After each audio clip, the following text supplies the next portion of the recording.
નમસ્તે students, welcome to awesome Pathak school.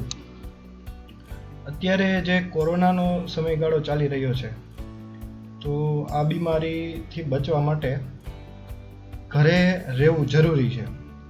અને આ ઘરે રહેવાના કારણે ઘણા બધા કામ અટકતા હોય છે આપણે.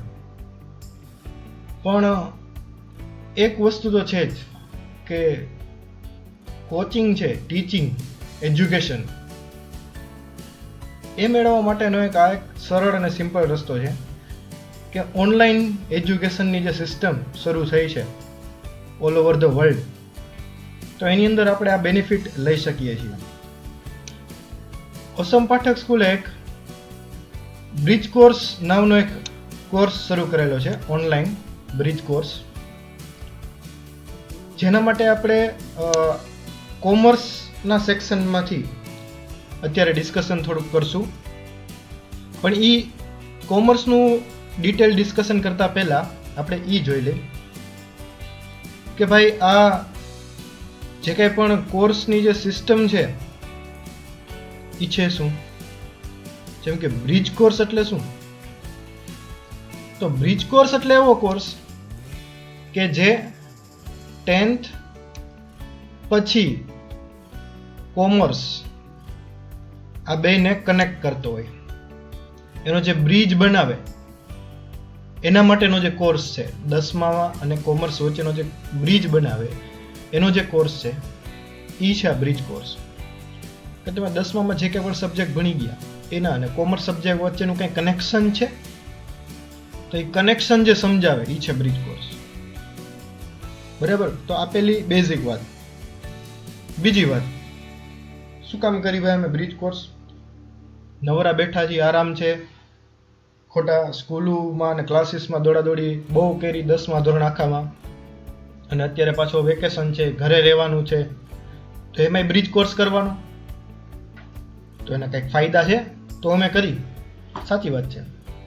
તો એના ફાયદામાં સૌથી મેઇન વસ્તુ તમારે જે જોવાની છે એ મેઇન અને ઇમ્પોર્ટન્ટ તમે કહી શકો એને, કે થોડું ઘણું જો તમે સ્ટડી તરફ વળશો અત્યારે, તો જે મેન્ટલ ટેન્શન જે તમારું હશે એ થોડુંક ઓછું થશે. બરાબર? આપણને એવું લાગે ના ના અમને કંઈ ટેન્શન નથી, અમે તો એકદમ મોજ મજા મસ્તી કરતા હોઈએ છીએ આખો દિવસ, એને મોબાઈલમાં રમવાનું ને ટીવી જોવાનું ને મૂવીઝ જોવાના ને ગેમ્સ રમવાની ને બસ આ જ કરીએ છીએ, તો એમાં ટેન્શન શેનું? આપણે જ્યારે ક્યારેય પણ કોઈ પણ મુશ્કેલીમાં ફસાય, સામાજિક દ્રષ્ટિએ વાત કરી, તો કદાચ દેખીતી રીતના આપણે કોઈ જાતનું ટેન્શન ના લેતા હોય, મમ્મી પપ્પા, બરાબર, મોટા ભાઈ બહેન હોય કોઈ, તો હસતા હોય, વાતો કરતા હોય, સાથે ફેમિલીના સંગાથનો આનંદ લેતા હોય.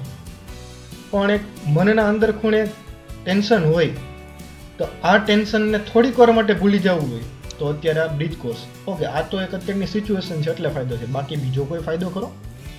હા, બીજો ફાયદો એ કે કોમર્સનો બેઝ તમારો તૈયાર થઈ જાય. તમારે કોમર્સ કરવું જ છે, તમે નક્કી કરી લીધું છે, તો એ કોમર્સ શું કામ કરવું, એના માટેનું શું ઇમ્પોર્ટન્સ છે એ બધું તમને આ કોર્સમાં જાણવા મળશે. સબ્જેક્ટિવ અને નોન સબ્જેક્ટિવ બે વસ્તુ. બરાબર? તો આ ઇમ્પોર્ટન્ટ એક બેનિફિટ છે, આ બ્રિજ કોર્સ કરવાનો ફાયદો છે. ઓકે, ધોરણ 10ના વિદ્યાર્થીઓ માટે જ કેમ? બાકી એકેય ધોરણમાં બ્રિજ કોર્સ કેમ નથી આવતો?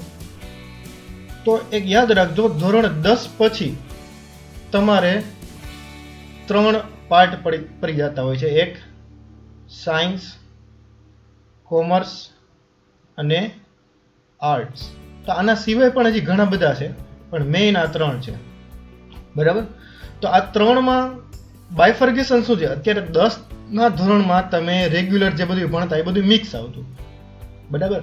કે વિજ્ઞાનય આવતું, અર્થશાસ્ત્ર આવતું અને ચિત્રકામનું આવતું. જ્યારે કોમર્સમાં કોઈ એક ફિલ્ડ તમારે નક્કી કરી લેવાનું થશે. બરાબર? કે અર્થશાસ્ત્ર ને રિલેટેડ જે કંઈ પણ ભણતા, બિઝનેસને રિલેટેડ તમારે જે કંઈ પણ ભણવું છે, બરાબર, કોઈ પર્ટિક્યુલર જોબને રિલેટેડ તમારે ભણવું છે, તો ઈ કોમર્સમાં આવશે. અને એના માટેનો પાયો છે, બરાબર, આ બ્રિજ કોર્સ. હજી એક વાત છે મારે જે તમને કહેવી છે, કોમર્સના બ્રિજ કોર્સમાં આપણે ભણવાના શું છે? તો સ્વાભાવિક છે કોમર્સનો જે બ્રિજ કોર્સ છે તો એમાં આપણે કોમર્સનો આખો બેઝ તૈયાર કરશું. અલગ અલગ શિક્ષકો તમને પોતાના વિષયની ચર્ચા કરશે. બ્રિજ કોર્સની અંદર ખાલી વિષયને લગતી જ ચર્ચા નહીં, પણ એ વિષયની ઉપયોગિતા શું છે તમારી લાઈફમાં. 10મા ધોરણ સુધી આપણે ભણતા એવા કે ભાઈ ચોરસનું ક્ષેત્રફળ ગોતો, સર ચોરસ દોરી દેતા, બરાબર. આ સરખું ચોરસ મેં નથી કર્યું, મને ખબર છે, બરાબર, પણ આનું ક્ષેત્રફળ ગોતવાનું કહી દેતા. તો આવું કે ચોરસનું ક્ષેત્રફળ ગોતી લઈએ અમે, બરાબર, પણ એનો ફાયદો શું થાય લાઈફમાં? શું કામ અમારે ક્યાંય ચોરસ કે રૂમે ચોરસ નથી હોતા, બરાબર, વચ્ચે પિલર ને બારી આવી જતી હોય છે, બરાબર. તો ઘણા બધા એવા પ્રશ્નો છે. ઓકે, ચોરસ તો હજી સમજ્યા, શંકુનું ક્ષેત્રફળ ક્યાં કામમાં આવવાનું છે? નથી કામમાં આવવાનું. ઓકે, એવું છે, નથી કામમાં આવવાનું ના, દરેક વસ્તુ ક્યાંક ને ક્યાંક યુઝમાં આવે, બરાબર. તો આ દરેક વિષય છે તમે જે ભણ્યા છો ને હવે ભણવાના છો, એ શું છે અને એ તમારી લાઈફની અંદર ક્યાં કામમાં આવે છે ને, તો એ બ્રિજ કોર્સમાં, કોમર્સના બ્રિજ કોર્સમાં તમને શીખવાડશું, બરાબર. તો આ જરૂરી છે કે આપણે જે ભણીએ છીએ આપણે જિંદગીમાં ઉપયોગી છે કે ખાલી બસ એમને ખાલી આપણે ચોપડાના પન્ના ફેરવી જાય છે એવું તો નથી ને કંઈ. તો એ વસ્તુ આપણે આ કોર્સમાં શીખવાના છીએ. ઓકે, ક્યાં ક્યાં સબ્જેક્ટ આવે કોમર્સની અંદર? અકાઉન્ટ્સ આવે, આંકડાશાસ્ત્ર આવે. ઓમ જોવા જાવ તો આ બેને પ્રેક્ટિકલ સબ્જેક્ટ કહે. આ બેનું એક ગ્રુપ બની જાય. પ્રેક્ટિકલ સબ્જેક્ટ છે સર, આમાં દાખલા ગણવાના હોય, સમ્સ સોલ્વ કરવાના હોય, કન્સેપ્ટ આવે. Very good. નેક્સ્ટ તો કે અર્થશાસ્ત્ર આવે, વાણિજ્ય વ્યવસ્થા આવે, અને એસપી અને સીસી આવે. ઓકે, આ તો નામે વિચિત્ર છે, બરાબર. આ ત્રણેય છે ને થિયરી સબ્જેક્ટ, સમાજ વિદ્યાની જેમ લખવાનું આવે, પેરેગ્રાફ ને પ્રશ્ન જવાબ ને મોટા પ્રશ્નો નાના પ્રશ્નો ને થિયરીના સબ્જેક્ટ કયાને. 2 ભાષા આવે, ગુજરાતી ને અંગ્રેજી. કોઈ પણ મીડિયમમાં ભણતા હોય 2 ભાષા આવશે જ. ગુજરાત બોર્ડ છે આપણે, બરાબર. તો આવી રીતના ટોટલ 3 ગ્રુપ પડે. હું હંમેશા વિદ્યાર્થીઓને કહેતો હોય કે તમારો આ માઇન્ડસેટ પહેલા તો ચેન્જ કરો. શું? તો કે આ પ્રેક્ટિકલ વિષય, આ થિયરી વિષય અને આ ભાષા. ઓકે, ભાષા તો ભાષા છે, એમાં કાંઈ ચેન્જ નહીં કરી શકીએ. આ બેને સમજવા માટેની આપણી થોડીક પદ્ધતિ આપણે ચેન્જ કરી શકીએ. કેવી રીતના? તો અત્યારે તમે ભણો છો ત્યારે આ પ્રેક્ટિકલ છે, નો ડાઉટ, અને આ થિયરી છે. જ્યારે સ્ટડી ચાલુ છે ત્યારની વાત છે. પણ સ્ટડી ચાલુ થઈ ગયું અને એકચ્યુઅલ તમે માર્કેટમાં આવી ગયા, વર્લ્ડમાં આવી ગયા, બરાબર, કોઈ જોબ કે બિઝનેસમાં આવ્યા, તો આ ઊંધું થઈ જાય. આ થિયરી થઈ જાય અને આ થઈ જાય પ્રેક્ટિકલ. આ આખું છે ને ઉલટું પુલટું થઈ જાય. હવે એ કેવી રીતના સર? એ તમે કીધું સમજાણું નહીં, તો જો સમજાવું. અત્યારે તમે અકાઉન્ટ્સને આંકડાશાસ્ત્રે દાખલા ગણો, પ્રેક્ટિકલ છે, બરાબર, અને પ્રેક્ટિકલ સબ્જેક્ટ ઉપર બધું ફોકસ છે કે દાખલા ગણવા ગમે, મજા આવે, બરાબર. જોબમાં બધું કાગળિયા ઉપર આવી જશે, બુક્સમાં આવી જશે, ફાઇલમાં આવી જશે. અકાઉન્ટ્સ હોય કે આંકડાશાસ્ત્ર, કાંઈ પણ તમે કરતા હોય ને એ બધું થિયોરિકલ થઈ જાય, પેપર વર્ક થઈ જાય.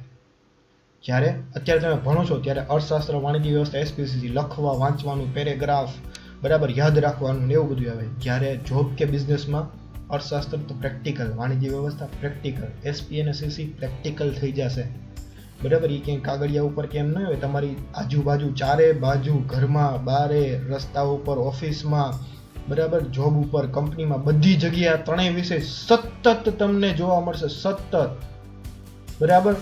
આ જ વિષય 3 વિષયમાં તમે ગૂંચવાયેલા હશો, તમને ખ્યાલ હોય કે ના હોય, પણ આ જ તમારી લાઈફ હશે, બરાબર. તો એટલું પ્રેક્ટિકલ છે આ.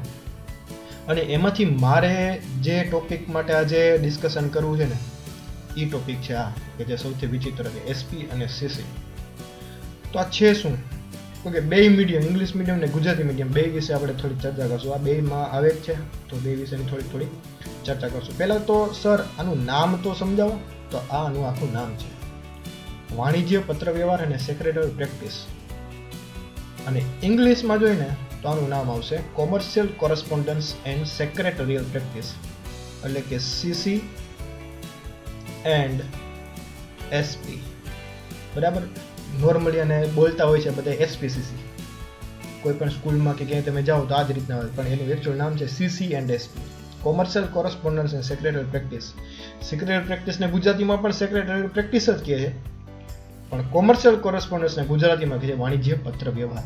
સર પત્ર લખતા તો આવડે જ અમને, અમે 10માં એમાં ભણ્યા, પત્રનું આખું જે માળખું હોય અમને યાદ છે, ફોર્મેટ આખું યાદ છે અમને, એક પછી એક તમામ પત્ર લખતા આવે. પણ ખાલી પત્ર વ્યવહાર નથી. તમે આગળ અહીંયા જોશો ને તો વાણિજ્ય, કોમર્શિયલ વર્ડ આખો અહીંયા એડ કર્યો છે કે ઉદ્યોગ ધંધાને લગતા બિઝનેસની અંદર, કંપનીની અંદર કેવું કોરસ્પોન્ડન્સ થાય, કેવો પત્ર વ્યવહાર થાય છે એની ચર્ચા છે. અને 12th બોર્ડની વાત કરો ને તો આ 40 માર્કનું ગુણભાર ધરાવે છે, સીસી છે. તો એનો મતલબ સર સમજાઈ ગયો ને, આના 60 માર્ક છે. હા 60 માર્ક છે આના. પણ આ છે શું? સેક્રેટરી પ્રેક્ટિસ એટલે સેક્રેટરી બનવાની વાત છે. એક રીતના તમે જો આવું વિચારતા હોય ને તો 100% સાચા છો. પણ સેક્રેટરી સામાન્ય નહીં હો, સેક્રેટરી મોટી મોટી કંપનીના, જેને તમે ઘણીવાર CS કંપની સેક્રેટરીના નામથી પણ તમે ઘણીવાર ઓળખતા હોય. અને બોર્ડમાં આ વસ્તુ ભણવાનું વેઇટેજ 60 માર્કનું છે, બરાબર. તો કંપની સેક્રેટરી બનવું હોય તો એના રિલેટેડ બધી, કંપની રિલેટેડ બધી ખબર હોવી જોઈએ, બરાબર. કંપની કેમ બને ત્યાંથી લઈને કંપની કેમ બંધ થાય ત્યાં સુધી તમામ વિગત આપણે ધોરણ 11 અને 12માં ભણવાની આવશે. તો પહેલા આપણે ધોરણ 11ની થોડીક ચર્ચા કરી લઈએ. તો ધોરણ 11માં ઇંગ્લિશ મીડિયમ અને ગુજરાતી મીડિયમ બેયની ટેક્સ્ટ બુકની અનુક્રમણિકા જે છે એ જ મેં અહીંયા આપી છે. આમાં નવું મેં કાંઈ નથી આપ્યું. આ ચેપ્ટરના નામ છે, બરાબર. ધોરણ 11ના જે ચેપ્ટર જે છે એમાંથી 8 ચેપ્ટર છે એ સીસીના છે અને 7 ચેપ્ટર એસપીના છે. આમાં તમારું તમામ બેઝિક વસ્તુ છે ને એ આવી જશે, બરાબર. આ આખું ઇન્ટરનેટ ઉપર છે, બરાબર. આની સાથે તમને ઇન્ટરનેટની લિંક જોતી હોય તો તમે ઇન્ટરનેટ ઉપર ગૂગલમાં તમે ખાલી સર્ચ કરો GSSTB, ગૂગલમાં આટલું સર્ચ કરશો ને જે પહેલી લિંક આવે એની અંદર તમને ખાલી આ કોમર્સની તમામ ધોરણની ટેક્સ્ટ બુક છે એ મળી શકે, બરાબર. આ લિંક ખાલી ગૂગલમાં જઈને આટલું ટાઈપ કરવાનું તમારે, GSSTB, જે પહેલી લિંક આવે ને એ વેબસાઇટ ઉપર તમારે વહી જવાનું એટલે તમને આ વસ્તુ મળી જાય. તમામ ટેક્સ્ટ બુક ધોરણ 1 થી લઈને 12ની, ઇંગ્લિશ મીડિયમની, ગુજરાતી મીડિયમની, સાયન્સની, કોમર્સની તમામ ટેક્સ્ટ બુક છે તમને આ લિંક ઉપર મળી જશે, બરાબર. જે ન્યૂ સિલેબસની 2020ની લોકોએ નવી ઇસ્યુ કરી છે એ તમામ ટેક્સ્ટ બુક છે અવેલેબલ છે, બરાબર. એમાં તમારે આખી આ ડિટેલ ટેક્સ્ટ બુક જોવી હોય તોય મળી જશે અત્યારે ઘર બેઠા. સ્ટેશનરી જઈને લેવા જવાની જરૂર નથી. આખી PDF છે, તમે ડાઉનલોડ કરી લ્યો અથવા તો તમારે ગૂગલ ડ્રાઈવમાં ઓપન કરીને એમાં સેવ કરી રાખો. ડાઉનલોડ કરવાની જરૂર નથી, જ્યારે જોવી હોય ત્યારે જોઈ શકો ગૂગલ ડ્રાઈવમાંથી. તો હવે તો ટેકનોલોજીની બધી ફેસિલિટી આપણી પાસે છે. તો પહેલા 4 ચેપ્ટર જે છે, બરાબર, પહેલા 4 ચેપ્ટર સીસી વિભાગના, કોમર્શિયલ કોરસ્પોન્ડન્સના, વાણિજ્ય પત્ર વ્યવહાર.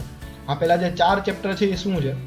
તો પત્ર વ્યવહાર, વાણિજ્ય પત્ર વ્યવહાર એટલે કે કોમર્સની અંદર તમારે જે લેટર્સ લખવાના છે, પત્રો લખવાના છે એનું માળખું સમજાવ્યું છે ખાલી 4 ચેપ્ટર સુધી.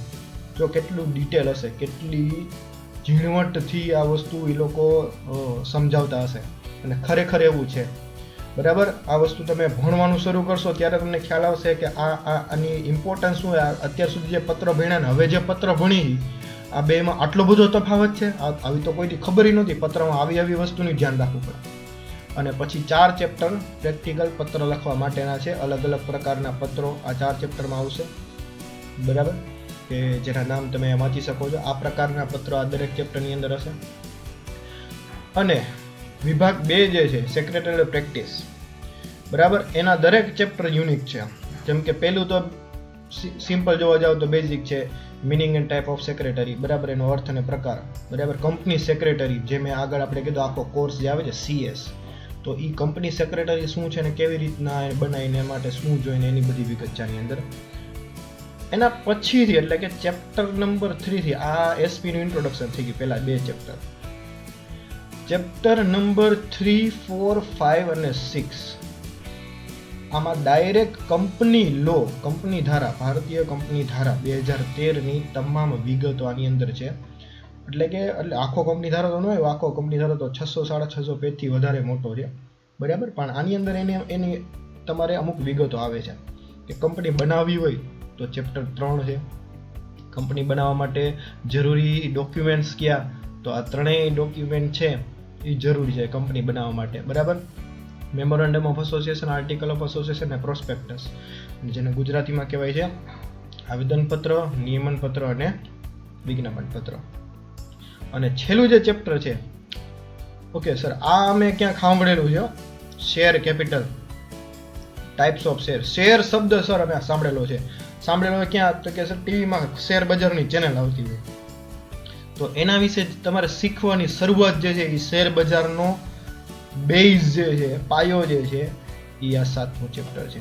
એ શું છે એની શરૂઆત છે, ABCD જે શેર બજારની છે એ આ 7મા ચેપ્ટરમાં છે. એટલે વિચાર કરી લો, આ આખું તમને 11મું મેં તમને કીધું છે, કેટલું પ્રેક્ટિકલ નોલેજ આની અંદર છે એ ખાલી તમે વિચારો. બરાબર? કંપનીને કે બિઝનેસની અંદર પત્ર લખવા, અને લખ્યા પછી એની કેવા કેવા પત્રો આવે, તો કે તમારે કંઈ પૂછપરછ કરવી હોય, એના રિપ્લાય આપવા હોય, કોઈ ઓર્ડર આપવાનો, ઓર્ડર કેન્સલ કરવાનો, બરાબર, કોઈ કમ્પ્લેનનો, બરાબર, પછી કોઈ ઇન્ક્વાયરી, બરાબર, ફાઇનાન્શિયલ સ્ટેટસ, બરાબર, કોઈ બેંકને પત્ર લખવાનો, ઉઘરાણીના પત્રો, બરાબર.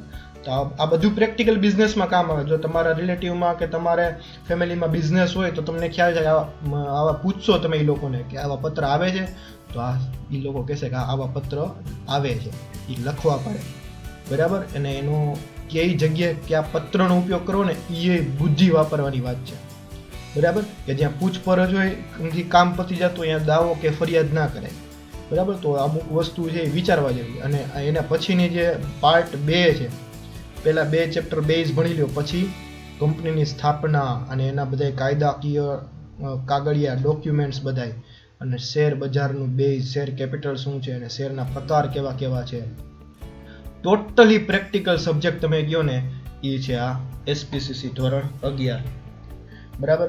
અને વિચાર કરો, આ 11માં તમારે આખો પાયો કોમર્સનો આ એક ચેપ્ટરમાં, આ એક સબ્જેક્ટમાં આખો તૈયાર થઈ ગયો. અને હવે ધોરણ 12માં તમે જાશો, જ્યારે ધોરણ 12ની જે ડિટેલ છે એ આના કરતાં ઇમ્પોર્ટન્ટ છે અને બહુ સ્પેસિફિક છે. સ્પેસિફિક એટલે કેવી રીતના? તો કે જે તમે ભણ્યા છો એને જ આગળ ડિટેલમાં લઈ જવાની વાત છે. અને એ ડિટેલમાં જે જાય છે એ આ રીતની વસ્તુ છે. 6 જે ચેપ્ટર છે એ તમે જોશો CCના, બરાબર. આ 12th બોર્ડમાં પૂછાય છે. આમાંથી 40 માર્કનું અને આમાંથી 60 માર્કનું જે પાર્ટ 2 જે છે એમાંથી 60 માર્કનું પૂછાય છે. તો બેંકને લગતા, બરાબર, પછી છે ગવર્મેન્ટ ઓફિસ ને એ બધું છે, બરાબર. પછી કંપનીની અંદર એકબીજા ડિપાર્ટમેન્ટને લગતા પત્રો, ઇન્સ્યોરન્સને લગતા. ઓકે, આ 4 જે છે ચેપ્ટર એ લેટર્સને રિલેટેડ છે. અને છેલ્લા 2 છે, ઓકે, આ કોમ્યુનિકેશન વાળું તમારું ફેવરેટ હશે, એ હું અત્યારથી કહી દઉં, 12th ની અંદર, બરાબર. અને આ તમે ઘણીવાર કરતા આવ્યા છો, બરાબર. આ વસ્તુ હું પ્રૂવ કરી દઈશ કે તમારામાંથી તમામ લોકોએ તમારી લાઈફમાં ક્યાંક ને ક્યાંક આ ચેપ્ટરનો યુઝ કર્યો છે, બરાબર. તો the most easiest chapter of the subject આ 2 છેલ્લા 5મું 6ઠું જે, બરાબર. અને એના પછી તમે સેક્રેટરી પ્રેક્ટિસમાં જોવા જાઓ તો જો શેર માર્કેટની શરૂઆત, જો પહેલા જ 2 ચેપ્ટર તમે જોવા જાઓ તો શેરને રિલેટેડ, પછી ડિબેન્ચર, આ કંપનીનું અગત્યનું સ્વરૂપ છે મૂડી ઊભી કરવા માટે, બરાબર. પછી સભ્યપદ, પછી એના ડાયરેક્ટર્સ, બોર્ડ ઓફ ડાયરેક્ટર્સ, સંચાલક, પછી મીટિંગ્સ, આખી કંપનીની જેટલી મીટિંગ હોય એનું આખું એક ચેપ્ટર વિચાર કરો. અને છેલ્લે વિસર્જન, કંપની બંધ કરવાની વાત, બરાબર. તો પહેલા 2 શેરને લગતા, એક ડિબેન્ચર, એક મેમ્બરશિપનું, એક ડાયરેક્ટર્સનું, મીટિંગનું અને ડિઝોલ્યુશનનું. તો 11થમાં કંપની બનાવવાની શરૂઆત કરી હતી ને 12થમાં આપણે કંપની બંધ કરવાનું પણ શીખી ગયા. તો આખું તમારું જે સ્ટ્રક્ચર છે કંપની રિલેટેડ નોલેજ, કંપની લોનું નોલેજ, એ આની અંદર ઘણું બધું એક્સપ્લોર થશે. હા, ટોટલ કંપની લોનું આ બહુ નાનકડો પોર્શન છે, પણ તોય શીખવા આની અંદર ઘણું મળે. અને 100% પાછું પ્રેક્ટિકલ. તમે જો આમાંથી એકય ચેપ્ટર એવું નહીં હોય, બરાબર, કે લાઈફમાં તમારે કંઈ યુઝ કરવાનું નહીં આવે, કે તમારે એની વિશે સાંભળવાનું નહીં આવે. આ 11th અને 12ના ટોટલ ચેપ્ટર જે મેં કીધા, આમાંથી ક્યાંય તમારે એવું નહીં બને. તમે ગમે લાઈનમાં જાઓ, ગમે સેક્શનમાં જાઓ, બિઝનેસમાં જાઓ, જોબમાં જાઓ, તમે કાંઈ પણ કરતા હોય, પણ આ તમામ ચેપ્ટરનો યુઝ તમારી લાઈફમાં ડાયરેક્ટલી અથવા તો ઇનડાયરેક્ટલી એકવાર આવશે ને આવશે જ. આટલું શ્યોરલી હું કહું છું. ઓકે, તો આ 12થના સબ્જેક્ટની વાત થઈ. 12th ભણી લીધું પછી સર આ સબ્જેક્ટનું શું કરવું? તો પછી પણ આ સબ્જેક્ટ ઇઝીલી તમને છોડશે નહીં. બરાબર, હું તમને ખાલી લિસ્ટ આપું છું કે તમે જો ઉપરનું એટલે કે પહેલો ભાગ છે કોરસ્પોન્ડન્સ, કમ્યુનિકેશન પણ જેને કહેવાય છે, બરાબર, માહિતી સંચાર, વાતચીત, બરાબર, તો એ કોમ્યુનિકેશનને રિલેટેડ કેટલી ડિગ્રી છે, અને આ છે લો, કાયદો, એના રિલેટેડ કેટલી ડિગ્રી છે, એનું એક નાનકડું લિસ્ટ ઇન્ટરનેટ ઉપરથી મેં ડાઉનલોડ કર્યું છે, બરાબર. તો એના વિશેની ડિટેલ, જેમ કે આ છે કોમ્યુનિકેશનને લગતા કોર્સીસ, બરાબર, આ આખું લિસ્ટ છે, તમે જો નિરાતે વાંચો, આટલા પ્રકારના. અને આ તો એક નાનકડું લિસ્ટ મેં આમાં ખાલી એક સ્લાઇડ મારી એટલા પૂરતું આપ્યું છે, બાકી ઢગલાબંધ છે. 1 વર્ષ 4 મહિનાનો કોર્સ છે, જો degree course, diploma course, sorry, 4 મહિનામાં તમને આ diploma course in development journalism, તો વિચાર કરો, બરાબર. 1 વર્ષ, 2 વર્ષ, 3 વર્ષ, તમે જો 3 વર્ષમાં તમારી પાસે ડિગ્રી આવે ને તમે જબરજસ્ત, અત્યારે આ તમે નામ વાંચો તો તમને ખબર પડે કે અત્યારે એની કેટલી વેલ્યુ છે, બરાબર. અત્યારે આ બધા લોકો જે આ જર્નાલિઝમમાં, માસ મીડિયામાં ને એમાં જે કામ કરતા હશે, ન્યૂઝ ચેનલમાં અને ન્યૂઝપેપરમાં ને બધે, અત્યારે આ કોરોના સંક્રમણની પરિસ્થિતિ છે એમાં કેટલું કમાતા હશે, અઢળક વસ્તુ, બરાબર, કારણ કે એ લોકોની અત્યારે ડિમાન્ડ છે, બરાબર. તો આ ખાલી કોમ્યુનિકેશનની વાત કરી. અને લો, કાયદા કાનૂનની વાત કરું તો આટલું લિસ્ટ, નાનકડું લિસ્ટ મારી પાસે અત્યારે અવેલેબલ છે, બરાબર. આના સિવાય ઢગલાબંધ છે. આ બેચલર ડિગ્રી છે, આની હજી માસ્ટર ડિગ્રી હોય છે દરેકની, અને બહુ સરળ અને સિમ્પલ કોર્સ છે, બરાબર, અને બહુ ડિમાન્ડવાળો કોર્સ છે. કાયદા કાનૂનનો ત્યાં તમને ખબર છે કોર્ટના ને આ બધાની કેટલી ડિમાન્ડ છે, બરાબર. તો આ એક નાનકડો મારો એક પ્રયાસ છે કે આ સબ્જેક્ટ વિશે અને કોમર્સ વિશે તમે થોડાક અવેર થાવ, અને આપણે ભવિષ્યમાં આગળ ઘણા બધા લેક્ચર્સ આના વિશેના જોઈ અને કોમર્સમાં આગળ પ્રયત્ન કરશું આપણે. અને તમારા કાંઈ કોઈ પ્રશ્ન હોય તો તમે પાછો મને કોન્ટેક્ટ કરી શકો. નીચે તમને નંબર આપેલા છે એના ઉપર પણ તમે કોન્ટેક્ટ કરી શકો. Thank you.